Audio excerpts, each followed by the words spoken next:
Hello friends, welcome back to my channel. চলে আসলাম আজকে আরেকটা নতুন ভিডিও নিয়ে। কাছে দূরে, দেশ বা দেশের বাইরে থেকে তোমরা যারা আমার এই ভিডিওটা দেখছো, তোমাদের সবাইকে আমার অন্তর থেকে অনেক ভালোবাসা। আশা করছি তোমরা খুব ভালো আছো এবং সুস্থ আছো। তোমরা দেখতেই পাচ্ছ রাস্তার ওপরে আর কি কত সুন্দর লাইটিং করা আছে। আর পাশে যে জলের ওপরে যে লাইটগুলো করা আছে, এই লাইটটা কিন্তু আমাদের এখানে সবসময় থাকে।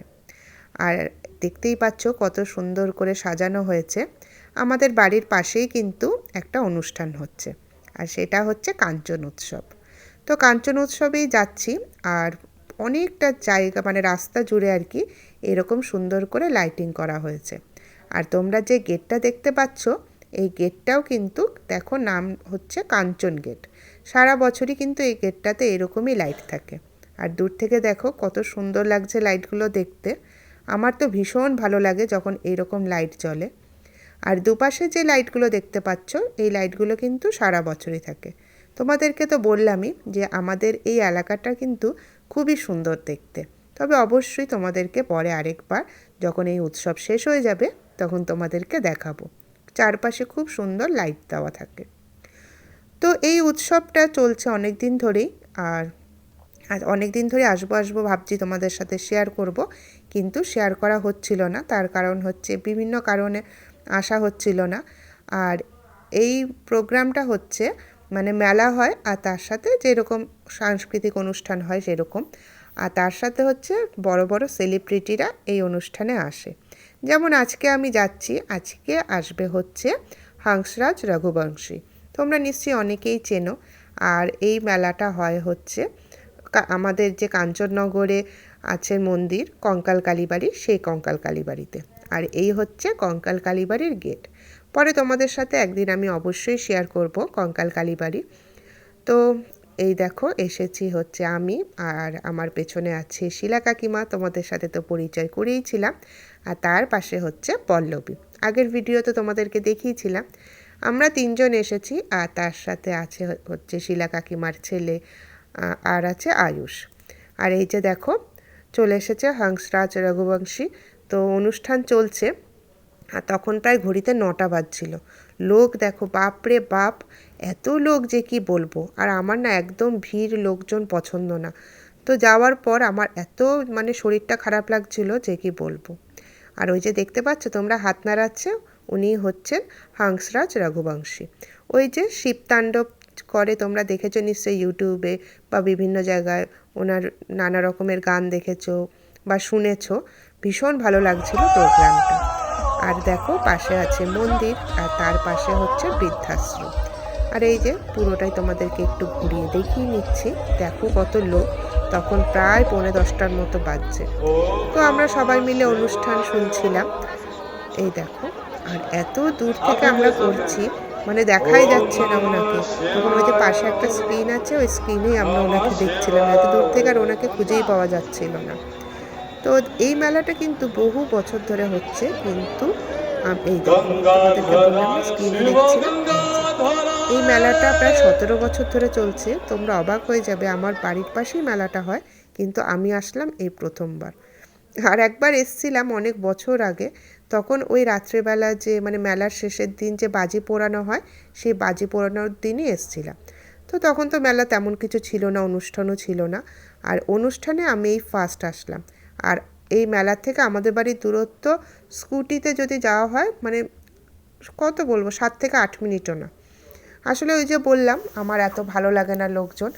আর আজকে মানে এই মেলার এই বছরের মানে আকর্ষণ ছিল হচ্ছে তামান্না ভাটিয়া। এখানে প্রথম দিন তামান্না ভাটিয়া এসেছিল, আর সেই দিন এত ভিড় হয়েছিল যে কি বলবো, বাপরে বাপ, মানে আমাদের বাড়ির আশেপাশে সব রাস্তা বন্ধ করে দিয়েছিল।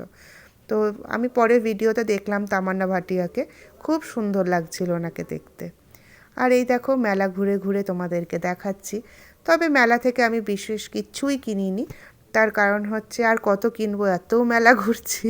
তো আর এই জিনিসটা তো আমার ভীষণ ভালো লাগে খেলতে, যদিও তেমন কিছু কোনো দিনই পাই না, কিন্তু তাও ভালো লাগে। এখানে 6টা বল আছে, আর ওখানে নাম্বার দেওয়া আছে। আর বলগুলো ওই নাম্বারের যে খাপগুলো আছে সেখানে ফেলতে হবে, তারপরে প্লাস করবে, প্লাস করার পর যা যা ওখানে প্রাইজ আছে তুমি পাবে।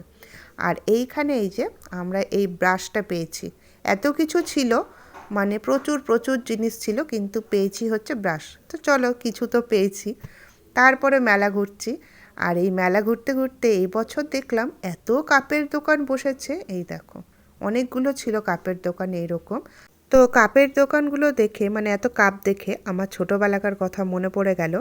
আগে যখন ছোট ছিলাম মানে 9-10-এ পড়তাম, হাতে আমি টাকা পেলেই মানে আমাকে টাকা দিলেই আমি কি করতাম, বাজারে গিয়ে 2টো করে কাপ কিনতাম। এই করে করে গোটা মানে রান্নাঘর ভরিয়ে দিচ্ছি কাপে কাপে। এবার যখনই 3জন লোক আসতো তখন তো মামুনি ফ্যাসাদে পড়ে যেত কাকে কোন কাপে দেবে। তো প্রচণ্ড হারে আমাকে বকা দিত যে যখনই কাপ কিনবি টাকা জমিয়ে 6টা করে কাপ কিনবি, এরকম 2টো করে কাপ কিনবি না। তো তারপরে তো হলো, তার এবার খাওয়া দাওয়া শুরু করলাম। আর খাওয়া দাওয়ার ফার্স্টেই ছিল হচ্ছে ফুচকা। ফুচকা তো মেলাতে গিয়ে খাবই। আর তারপরে খেলাম আমরা ঘুগনি। আর ঘুগনিটা এত টেস্টি ছিল যে কি বলবো, দারুণ খেতে ছিল ঘুগনিটা। আর আগে তো অনেক ঘুগনি খাওয়া হতো মানে ফুচকার দোকানে গিয়ে, বাট এখন না ঘুগনি খুব একটা খাওয়া হয় না। তো ঘুগনি দেখেই তো আমরা সবাই গিয়ে ওখানে হামলে পড়লাম। তো ঘুগনিটা তো খুবই টেস্টি ছিল। আর ঘুগনি খাওয়ার পর আমরা খেলাম হচ্ছে পাপড়ি চাট। তবে আমরাই পাপড়ি চাট খেয়েছিলাম, আয়ুষ কিন্তু পাপড়ি চাট খায়নি, ও এগরোল খেয়েছিল। আর পাপড়ি চাটটা পুরোটাই নিরামিষ ছিল। আর আমার তো হাঁটতে হাঁটতে এত পা ব্যথা হয়ে গেছে, ওখানে একটা টুল পেয়ে আমি তো বসেই পড়লাম। আসলে ওই যে আমার একটু নার্ভের প্রবলেম হয়েছিল, তো তারপর থেকে আমি বেশি একটা হাঁটতে পারি না। আর তখন বাজছিল রাত প্রায় 10:30। তোমরা শুধু লোক দেখো, মানে লোকে লোকারণ্য একদম। আর মাঠটা কিন্তু বিশাল বড়, তোমরা বুঝতেই পারছো, আর দেখতেই পাচ্ছ দূরে হচ্ছে স্টেজটা। তো তারপরে তো মেলা ঘুরে নিলাম, খাওয়া দাওয়া কমপ্লিট, এবার বাড়ি যাওয়ার পালা। আর মেলাতে এসেছি, মামুনির ফেভারিট জিনিস নেব না সেটা তো হতেই পারে না। তো এই যে বাদাম নিয়ে নিলাম মামুনির জন্য। আর বাদাম না নিয়ে গেলে তো মামুনি আমাকে বাড়িতে ঢুকতেই দেবে না, বারবার বলে দিয়েছে যে বাদাম নিয়ে যেতে। আর এই যে আর এই পাঁপড়গুলো দেখলে খেতে ইচ্ছা করে, কিন্তু নিয়ে আর মানে যখন খেতে মানে খাওয়া শুরু করি তখন কিন্তু পাঁপড়গুলো আর অত একটা আমার খেতে ভালো লাগে না। তো তারপরে এবার আস্তে আস্তে গুটি গুটি পায়ে বাড়ি যাওয়ার রাস্তায় আর কি চলেছি। আর তখনই দেখছি এই পুতুলগুলো, দেখো কত সুন্দর লাগছে, কি মিষ্টি মিষ্টি পুতুলগুলো, খুবই ভালো লাগছে। কিন্তু বাড়িতে তো কোনো বাচ্চা নেই যে তার জন্য কিনবো। আর এই দেখো লাস্ট একবার তোমাদেরকে লোকজন দেখিয়ে নিচ্ছি। দেখো কে বলবে 10:30 11:15 বাজছে, মানে প্রচুর প্রচুর লোক। আর এখন তো মনে হচ্ছে আমি কতক্ষণে বাড়ি যাব, আমার একদমই আর ভালো লাগছিল না। ওই যে বললাম আমার না বেশি লোকজন থাকলে না শরীরটা কীরকম মানে খারাপ হতে থাকে। তো এবার মেলা শেষ করে চললাম বাড়ির উদ্দেশ্যে। আর এই যে এখন বাড়ি চলে যাচ্ছি। এখানে মানে স্কুটি কিন্তু আমাদের অনেকটা দূরে রাখতে হয়েছিল, তো আমরা আবার সেই মেলা থেকে বেরিয়ে যেখানে স্কুটি সেখানে যাচ্ছি। আর দেখো এই বাড়িটা আমার এত ভালো লাগে, তাই একটু তোমাদের সাথে শেয়ার করে নিচ্ছি। আসলে আমাদের বাড়ির থেকে শিলা কাকিমাদের বাড়ি যাওয়ার রাস্তাতেই কিন্তু এই মেলাটা হচ্ছে। আর এই বাড়িটা আমি ওদের বাড়ি যাওয়ার সময় সব সময় দেখতে দেখতে যাই, ভীষণ ভালো লাগে। আর আয়ুষকে বলছিলাম, আয়ুষ দেখ আমার জন্য একটা এরকম বাড়ি বানিয়ে দিবি, আমার ভীষণ ভালো লাগে এই বাড়িটা। তো এই নিয়ে আমি আর আয়ুষ গল্প করতে করতে যাচ্ছিলাম। তো ঠিক আছে, ভিডিওটা আর বেশি বাড়াবো না। কেমন লাগলো অবশ্যই বলো আমাকে। আর লাইটিংটা কিন্তু বলো, তোমাদেরও কি আমার মতো এত সুন্দর লাইটিং ভালো লাগে? তো ঠিক আছে, চলো পরের দিন আসছি আরেকটা নতুন ভিডিও নিয়ে।